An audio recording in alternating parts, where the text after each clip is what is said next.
ನಾನಾರು ಕಶ್ಯಪ ಬ್ರಹ್ಮನ ಮಗ, ದಿತಿಗರ್ಭ ಸಂಜಾತ, ಚತುರ್ಮುಖ ಬ್ರಹ್ಮನ ಮೊಮ್ಮಗ. ವಿಧಾತನಿಂದ ವಿಧಿಬರಹವನ್ನೇ ಬದಲಾಯಿಸಿ ಮರಣವನ್ನೇ ಮೆಟ್ಟಿ ನಿಂತ ಮಹಾವೀರ. ಆದಿತ್ಯನ ಅಟ್ಟಹಾಸವನ್ನೇ ಮಟ್ಟ ಹಾಕಿದ ಸಾಹಸಿ. ಅಥಳ ವಿಥಳ ಸುಥಳ ರಸಾಥಳ ತಳಾತಳ ಮಹಾತಳ ಪಾತಾಳವನ್ನು ಪಾದದ ಅಡಿಯಲ್ಲಿ ತುಳಿದಿಟ್ಟ ಮಹಾಪರಾಕ್ರಮಶಾಲಿ.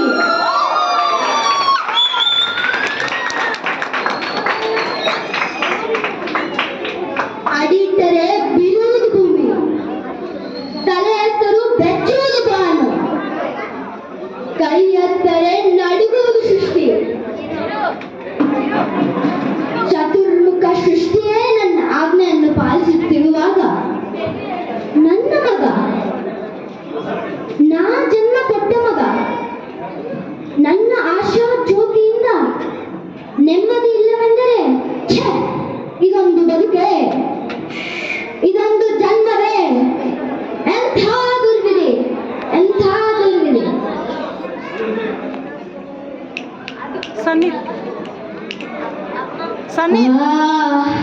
ಅವನೇ, ಆ ದುಷ್ಟನೇ, ಆ ನನ್ನ ಕುಲವೈರಿ ಆತ ಹರಿಯೇ ಇದಕ್ಕೆಲ್ಲ ಕಾರಣ. ಎಲ್ಲವೋ ಹರಿ ಕಪಟಿ, ನನ್ನ ಮಗನ ತಲೆಯನ್ನು ಕೆಡಿಸಿ ಮನವಂತಂತೆ ಆರಿಸುತ್ತಿರುವೆಯಾ? ನೀನು ನನ್ನಷ್ಟು ಬಲಶಾಲಿ ಇದ್ದರೆ ಬಾ, ಬಂದು ನನ್ನ ಎದುರಿಗೆ ನಿಲ್ಲು. ನಾನು ನಿನ್ನ ಉದರವನ್ನು ಬಗೆದು ಕೊರಳವನ್ನು ಮಾಲೆಯನ್ನು ಮಾಡಿಕೊಳ್ಳುತ್ತಿದ್ದರೆ ನನ್ನ ಹೆಸರೇ ಹಿರಣ್ಯ ಕಶ್ಯಪವೇ ಅಲ್ಲ, ಹಿರಣ್ಯ ಕಶ್ಯಪವೇ ಅಲ್ಲ.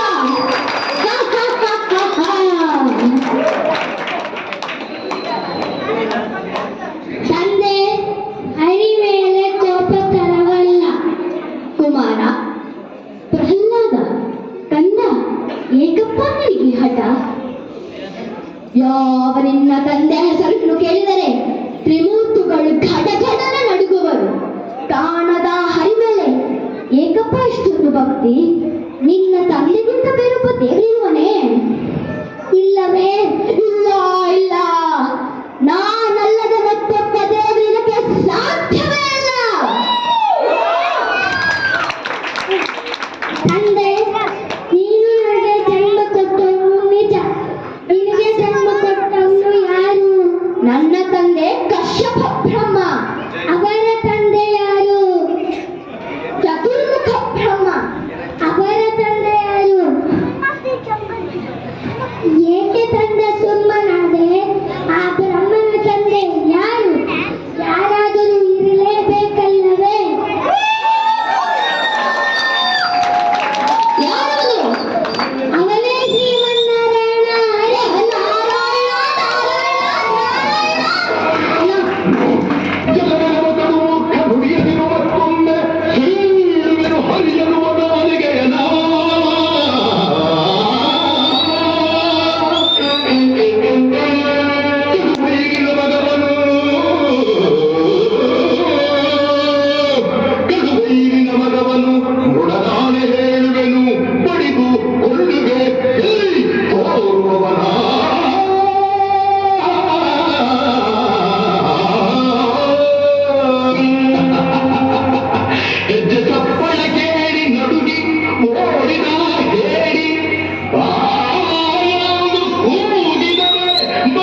Music music